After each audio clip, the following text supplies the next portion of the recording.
Et la société Péris, partenaire du rugby languedocien, vous présente Série Rugby.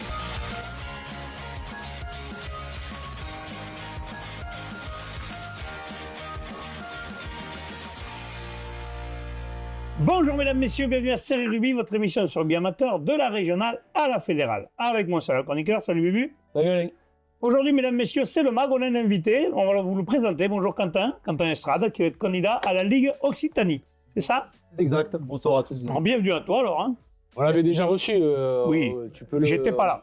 Ah, c'est vrai que tu n'étais pas? Eh ben non, donc tu vois, j'étais pas là. Donc tu me présentes ou tu peux présenter si tu veux, fais-toi plaisir. Donc Quentin Estrade, ancien joueur, ancien arbitre, ancien joueur de Narbonne. Ancien arbitre fédéral, il me semble. Exact, en fédéral. Et cardiologue aussi à Narbonne. À Narbonne ou à Toulouse? Je suis entre les deux. Ah voilà, parce que tu vois, je pars de la clinique de Narbonne, je dis bon, je me suis emballé. Et donc tu vas te lancer dans la bataille pour la présidence de la Ligue. Ben, tu vas nous présenter un petit peu ton projet. D'abord, comment ça t'est venu? Comment ça t'est venu? L'idée, je pense que, comme vous le constatez vous aussi, dans le rugby, il y a des choses qui marchent et des choses qui marchent un petit peu moins bien. Et c'est vrai que moi, à force d'en discuter avec les copains, tu as deux solutions. Soit tu restes haut à la Narbonne et tu critiques. Toi, tu dis, tiens, qu'est-ce que je pourrais faire à ma petite échelle pour essayer d'améliorer les choses? Donner la pierre à l'édifice, quoi. Donner la pierre à l'édifice. Donc là, tu rencontres quelques présidents de club, quelques présidents de CD, et le chemin aidant, tu te dis, tiens, la meilleure solution, on a un projet qui est sérieux, on va lancer notre association ensemble pour un rugby occitan audacieux, afin de rassembler tous les gens qui ont envie de servir le rugby occitan, et on va se présenter. Et il y a des choses simples pour régler beaucoup de dysfonctionnements, je pense, dans le rugby qu'on peut apporter, qui ne coûtent pas 1 euro et qui permettraient d'améliorer le quotidien de tous les clubs. Oui, parce que au jour d'aujourd'hui, le nerf de la guerre, quand même, c'est l'argent pour tous ces petits clubs qui ont de plus en plus de difficultés, autant financières que humaines, parce que maintenant aussi, l'humain, c'est compliqué. Il y a de moins en moins de bénévoles. Il faut peut-être redonner envie aux bénévoles et puis aux gens de retourner un peu vers le rugby, non? Qu'est-ce que tu en penses? En disant ça, c'est sûr que tout le monde ne peut qu'adhérer à tes propos. Mais je ne me présente pas, je vous rassure. Non, mais c'est vrai qu'il ne faut pas oublier que dans une fédération, la base, c'est les clubs. S'il n'y a pas de club, il n'y a pas de fédération. Et c'est là où il faut mettre en avant et rendre à César ce qui appartient à César. Il faut remercier les clubs. Quand tu disais les bénévoles, comment les inciter? Peut-être que quand on l'a vu avec la dernière Coupe du Monde, quand on le voit avec les matchs, plutôt que les places soient filées des tours opérateurs et que ce soit intouchable pour les bénévoles, je me rappelle quelques années de ça, les places on allait chercher au comité, on allait chercher auprès des clubs, et au moins si un président de club il a quelques places et qu'il peut les mettre à dispo de son bénévole qui porte les ballons tous les week-ends, des jeunes qui sont engagés, peut-être que ça peut être quelque chose qui peut remotiver l'engagement pour le club. Ça ne coûte rien et même ça évite de remplir le poche à des gens qui au final ne sont pas de la famille rugby, donc autant... Et puis souvent ils vont pas, ils vont donner la place à quelqu'un d'autre pour y aller à la leur, par exemple. Donc ça, on l'a vu dans certains stades quand même. On sait très bien qu'il y a toujours des gens qui sont invités en VIP et compagnie, qui disent j'ai 10 places, tu veux y aller, moi j'y vais pas ce week-end. C'est vrai que ça c'est dommage, c'est peut-être mieux de faire profiter. C'est sûr que les bénévoles, eux, ils iront. Les amoureux du rugby, c'est les bénévoles. Et il faut remettre, comme on dit, l'église au milieu du village, c'est le rugby d'en bas qu'il faut aider. Le rugby d'en haut, il a l'argent, il a tout ce qu'il faut, mais le rugby d'en bas, concrètement, justement, toi, ton projet, c'est d'aider tout ça, en fait. Et après, concrètement, quand tu parles de l'économie, c'est vrai que c'est le poste qui concerne le plus les présidents de club quand on parle avec eux. Et je pense qu'il y a un axe fort, c'est les compétitions. On s'est rendu compte avec le passage en Ligue qu'on a eu tendance à envoyer des clubs un peu aux 4 coins de la Ligue. Ça a augmenté les coûts de chaque club. Moi, si demain, avec mon équipe, on arrive aux responsabilités, on a envie de favoriser les derbys. Parce que les derbys, c'est l'essence même de notre sport. Ça remplit les stades, ça remplit les buvettes, ça fait des raisons en plus pour les clubs. Ça évite que les joueurs se mettent, qui sont au final que des amateurs, 10 heures dans les pattes de transport pour aller jouer un match. Donc ça, remettre les derbys, c'est une chose, c'est un axe fort. Un autre axe fort, on le voit dans le monde de l'entreprise, parce qu'au final, une Ligue Occitanie, c'est 75 000 licenciés, c'est quasiment 5,5 millions de budget, ça devient une entreprise. Je pense que pour réduire les coûts pour les clubs, il faudrait essayer de penser un peu à un système de centrale d'achat. En disant, au début de chaque saison, écoutez, on est 400 clubs en Occitanie, qui a envie de changer un jeu de maillot? Et entre les seniors, les filles et toutes les catégories, si on va voir Chilton, Adidas, Nike et on leur dit écoutez, on a 1000 jeux de maillot à vous commander, tu tires les prix vers le bas. Et tu peux faire pareil avec les affréteurs de bus, pareil avec la SNCF. Donc les axes pour tirer les prix vers le bas. Donc ça, c'est un axe fort pour réduire les coûts, bien évidemment. Et peut-être aussi, on en parle peut-être pas assez souvent, aussi le coût des assurances, peut-être aussi tous ces trucs-là qui sont... Là, c'est bien, tu me fais une passe décisive. Je m'attends, hein. J'étais dirigeant et puis j'ai joué un 19. Mais j'étais dirigeant, je sais que ça coûte cher. Et tu le parles, dans une licence dans le rugby, quand tu regardes toutes les catégories, le poste des plans principal, c'est le coût de l'assurance. Dans le monde, cette année, on a passé le milliard d'obèses. En France, on est à 48% de la population en surpoids et en obésité. On sait tous les bienfaits du sport. Moi, je vois dans mon métier de cardiologue, pour l'hypertension, le diabète. Et je veux dire, on se rend compte que les jeunes vont de moins en moins vers le sport. Je me dis, qu'est-ce que ça coûterait de dire, écoutez, on veut une licence sportive jusqu'au moins de 14 ans, unique.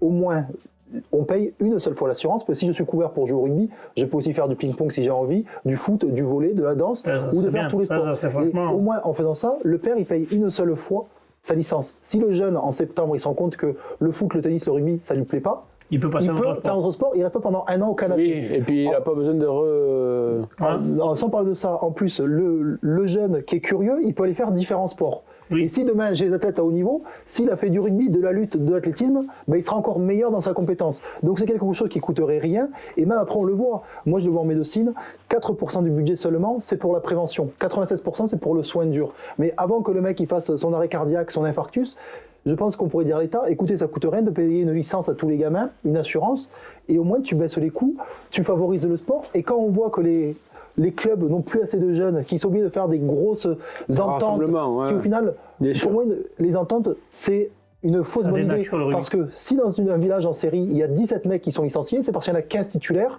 et 2 qui sont remplaçants. Si tu fais une fusion de 3 équipes à 17, ça additionne pas 17 plus 17 plus 17. À la fin, il n'y a plus que 17, parce qu'il y a les 15 qui jouent qui restent et 2 remplaçants. Alors que là, au final, s'il y a beaucoup plus de jeunes qui peuvent venir faire du rugby, parce que tiens, il y a 3 copains et ça te coûte pas plus cher, ils viendront, il y aura plus de gamins, et c'est ainsi de suite qu'on va redonner de la vitalité dans le sport. Et je pense que c'est un axe fort à essayer de développer. Il y en a beaucoup qui diront, c'est pas le job d'un président de Ligue Occitanie. Certes, mais quand j'ai la plus grosse ligue de France, la 5e plus grosse d'Europe, la 10e plus grosse de France, du monde, pardon, c'est de mon rôle d'infuser des idées, d'aller me combattre auprès de la Fédé et au président de la Fédé.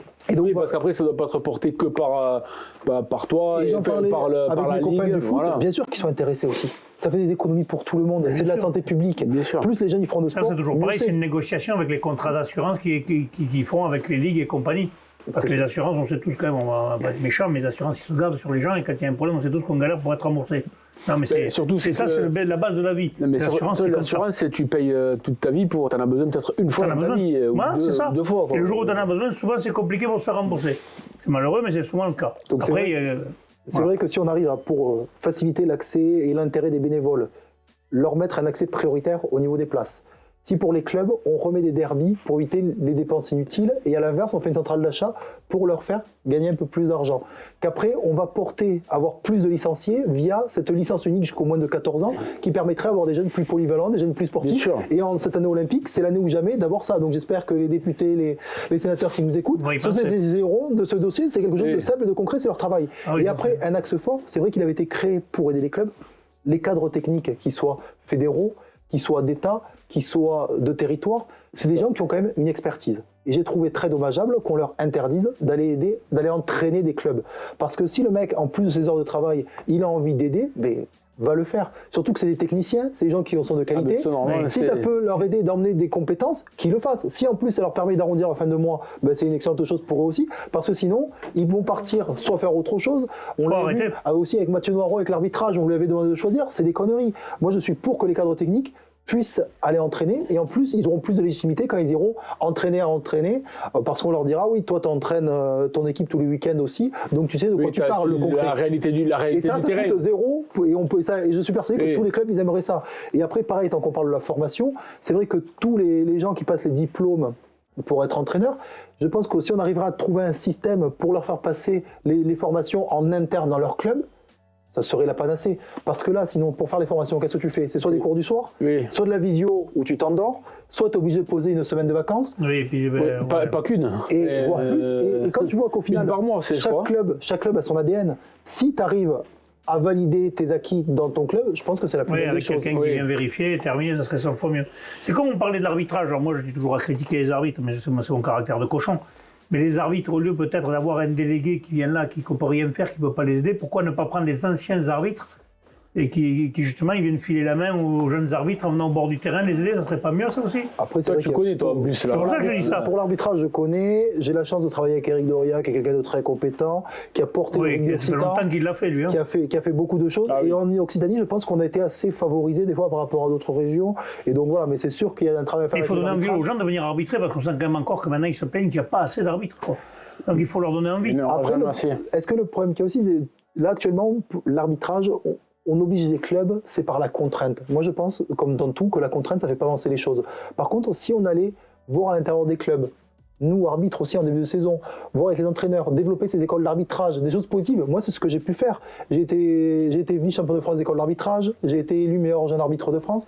C'est vrai que je trouve que c'est par ça qu'on va trouver des reconnaissance. Par la reconnaissance. Et pareil, je pense qu'il y a un axe de développement qui est oublié. On parle tout le temps du rugby, d'aller chercher les scolaires. C'est une très bonne chose. Mais je pense que ce qui est oublié, c'est le rugby universitaire et le rugby des entreprises. Je pense que si, président de club, au lieu d'aller voir le carrefour local, pour lui dire « donne-moi 300 balles pour ma licence », je dis « donne-moi 300 balles pour ma licence, mais en échange, nous, on peut te proposer des actions dans ton entreprise.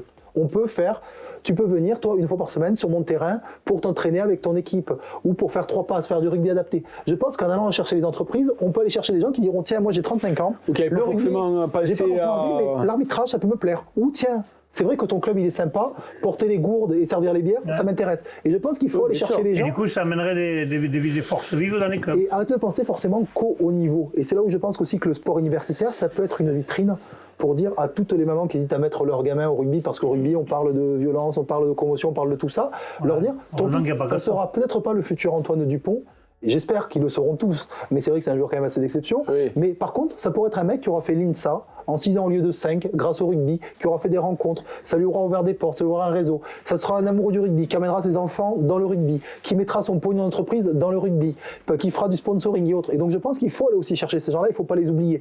Parce qu'en France, on a un système qui est trop pyramidal, je pense, où on oublie beaucoup de joueurs. Ma génération a été formatée pour faire du haut niveau. Et si tu ne veux pas du haut niveau, tu t'arrêtes. C'est vrai qu'on voit des petits pays, l'Italie, le pays de Galles, qui ont moins de licenciés, mais j'ai l'impression qu'ils ont un système un peu plus en silo, où ils arrivent à garder tout le monde le plus longtemps possible, et je pense que ça c'est un peu plus intelligent, ou du moins c'est complémentaire, il faut qu'on arrive à le faire. Ouais, il y a de gros chantiers, tu pars, tu as déjà une équipe, tu as réuni quelques... Pour réunir, vous savez que ces listes, il faut une quarantaine de noms, il faut une parité. Moi j'ai réussi à faire un petit noyau dur, après je veux dire, il y a plein de gens compétents, et j'ai pas envie de fermer des portes. Oui, donc, même dans les anciens. Même dans les anciens, moi je branche tout le temps, mais il y a des anciens qui sont compétents, je chambre tout le temps. Mais les anciens, ils savent certaines choses, donc il y a forcément besoin de certaines personnes qui peuvent te dire « ouais, mais ça serait mieux si on le faisait comme ça ». Bien sûr. Et qui ont la légitimité. Quand on voit Bernard Pujol en Haute-Garonne, il est incontournable, il connaît tous les clubs, bien sûr c'est déjà avec qui j'ai envie de travailler. Parce que toi, tu es plein de bonne volonté, mais tu vas un peu arriver... De toute façon, le but c'est faire une équipe. Voilà. On est dans un sport collectif. C'est exactement ça, c'est pour ça. Il faut des premières lignes, il faut des 10, il faut un peu des gens qui vont t'aider. Il faut le vieux roublard, il faut le jeune qui a un peu la fougue. Celui qui connaît. Moi j'ai un peu trop la fougue et un peu moins d'expérience que d'autres. Même si en universitaire, j'ai eu la chance aussi d'être président de mon club universitaire et on se rend compte des difficultés que peut avoir un président de club. Mais c'est vrai que c'est intéressant. C'est bien de faire un truc homogène avec... Et avec tous les gens qui ont envie de travailler. Et après, on a un système où au final, avec cette proportionnelle, toutes les tendances seront représentées. Et on a la chance, d'abord dans l'Aude, les deux seuls candidats, Quentin Estrade, Joël Castagny, bien sûr, j'espère, si je suis élu, pouvoir travailler avec lui ou des gens de son équipe. Parce que ça ne sert à rien après de mettre des gens dans l'opposition. On parle de rugby, on parle de passion, on parle de plaisir. Tous les gens qui voudront travailler... Il y a combien de listes déclarées là, honnêtement? Enfin, il y a combien de... 2 listes. Pour l'instant, il y a la liste de M. Castagny qu'on recevra de bientôt, Joël qu'on recevra, oui. Et la liste de Quentin. Et après, il y avait des élus de la Ligue qui devaient se présenter, mais pour l'instant, on n'entend pas trop parler. Donc, pour l'instant, l'Aude est en force, alors. Ouais. Oh, putain, les Héroltais, vous n'avez pas les boules. Ah, ça y est, t'as vu? Mais surtout, on se rend compte aussi que cette élection, avec le premier tour qui sera le tour de la FFR le 14 octobre, ouais, le deuxième là, tour déjà, il y aura une tendance. qui sera le tour de la Ligue le 2 novembre, je pense que malheureusement, seuls les candidats qui s'inscriront dans un chemin avec une proximité avec la FFR auront un espace. Donc c'est vrai qu'il y aura 2 listes, on le sent en venir sur le niveau national. C'est sûr vrai que Joël ouais, Castagny a des qualités et s'inscrit plutôt pour défendre la tendance grill. Moi, c'est vrai que par proximité, j'ai vu dans l'équipe que Codor, que Didier voulaient se présenter. J'appelle de tout cœur à ceux qui se présentent. Et s'ils se présentent, bien sûr, je serai un de ces soldats en Italie pour défendre cette Ceux qui connaissent un peu le rugby, Codor, ça parle quand même dans le rugby. Ouais. Et ça parle dans le rugby, ça parle aussi dans l'expérience de l'homme. Quand tu dis que moi je suis un peu jeune, lui il a aussi de l'expérience. Donc c'est vrai qu'on a un duo qui est assez complémentaire. C'est quelqu'un qui sait parler, qui sait faire des choses, qui sait gérer des budgets. Donc, et c'est aussi, on le voit avec la Coupe du Monde, la dernière. Peut-être que ce qui nous a flingué, c'est de ne pas avoir de lobby au niveau international. Codor, au niveau international, ça parle, ça s'est parlé avec les présidents de Fédé, ça s'est parlé de rugby, ça a des relations Même partout. avec les présidents internationaux, ils le connaissent tous quand même. Voilà. Eh ben oui. Parce que là, on a un président qui fait des choses qui sont bien, mais aussi surtout qui passe son temps à critiquer le passé. Et au final, quand on voit le bilan de son prédécesseur, il n'est pas si mauvais que ça. Parce qu'entre les moins de 20 qui gagnaient, entre la Coupe du Monde qu'on a eue en France, entre les cadres techniques de club, entre... Il y a sûrement du bon, il y a sûrement du bon, bien sûr. Il n'y a pas que du mauvais. Il y a toujours du bon et même avant, il y a Tout le toujours monde, personne n'est parfait, donc il y a forcément des choses qui sont bonnes À pour part un. c'est rugby, presque parfait. Écoute-moi, quand on voit les pronos qu'on fait, on est fantastique. Des fois, on voit des équipes qui gagnent, mais qui ne gagnent pas. Non, mais bon, après, je pense, comme tu disais, que même avec Joël, vous vous connaissez en plus, donc je ne pense pas que ce soit une relation de clash ou de combat, comme on disait, mais que vous êtes capable de vous amener chacun ou de c'est une travailler en relation bonne d'intelligence, entente. alors tu veux dire. Et il ne faut pas que ce soit du clash, c'est du rugby. Faut pas qu'on donne. On parle des valeurs de rugby, il ne faut pas qu'on se comporte comme des chiffons. Voilà. Du moins de mon côté, j'ai envie de mettre la barre un peu haute, qu'on parle de concret, qu'on parle d'idées. Peut-être que Joël, quand il viendra, aura de très bonnes idées que je n'ai pas eues. J'en ai parlé ce matin avec lui, on s'est rencontrés, et c'est vrai qu'il a des idées, il vous en parlera, qui sont intéressantes. Moi, j'ai mes idées qui sont intéressantes. Et après, on va confronter les programmes, et les programmes de club choisiront. Avec Joël qui a des qualités.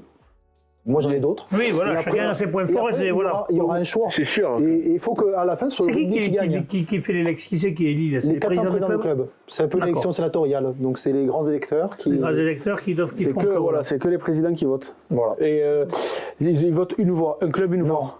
C'est pondéré en fonction de ton nom de Ah naissance. voilà, c'est ce que il me semble. Ouais, qu'il y ouais, avait- pour ça que je disais, les il me gros semblait clubs, les gros clubs. qu'il y avait C'est ça qu'il y a les une grands histoire électeurs, il y a des comme clubs ça. qui en ont Oui, plus c'est et des clubs qui en ont Et moins. après, un sujet qui est aussi important, je pense, et que j'avais oublié, mais ça fait la parenthèse, quand on parle de ces gros clubs, moi je pense qu'il faut favoriser les tutorats.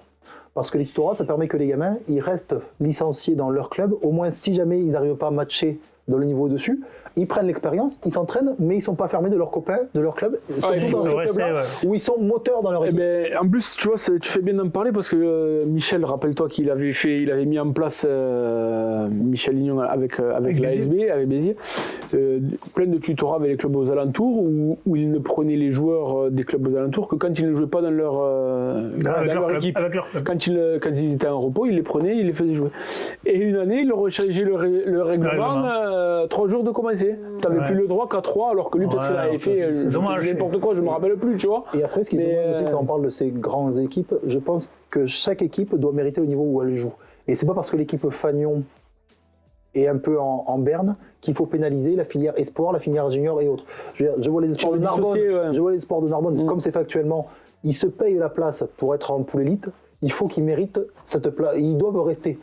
Si après ils décrochent, mais tant qu'ils ont le niveau, il faut qu'ils restent. Albi a le même problème. Tous ces clubs-là, je pense que peu importe le niveau de l'équipe Fagnon, si tu as une formation, et il y a des clubs qui sont connus et respectés pour une formation, Oui. il faut que leurs jeunes puissent continuer à marcher avec ça. Comme Béziers a eu longtemps une belle formation, comme Narbonne, comme d'autres clubs, bien sûr. Oui, c'est vrai. Bon, ben voilà. C'est sûr. Je pense que On a fait le tour. Est-ce que tu as dit tout ce que tu avais à dire? Bon, j'ai dit tout ce que j'avais à dire. Bon, on va allez, en parfait, reparler. parfait. Si on peut en parler une prochaine en fois. avec parlant, Joël, on buvant une en bonne parlera. bière. Eh ben, on pourra le faire, pourquoi pas. Oui, avec grand plaisir. Ça, Vous vous dérange pas. avez le temps de battre la campagne. C'est le terme utilisé, c'est pas. C'est le terme utilisé. Oui, battre Bon. la campagne. Bon, ben parfait. Ben, écoute, Quentin, on te remercie. Bubu, on se retrouve la semaine prochaine. Demain. Ah non, demain avec les matchs à venir, c'est vrai. Et ouais, ça Il y a joue. pas eu de match hier, En mais il y ce en a moment, demain. c'est compliqué, hein. Il y a Ouais, des c'est- trous, ça joue. Ben, on en parlait, La hein, fédérale, ça joue pas. Les compétitions, c'est un peu- fabuleux cette année. Il y a du boulot, mais ouais, il y Mais a voilà. du boulot. Donc, ouais, il y a du boulot, Quentin. Les compétitions. Allez, on te remercie, on vous remercie, on se retrouve demain avec les matchs à venir. Transpirez bien sur tous les terrains. Allez, salut. Merci beaucoup.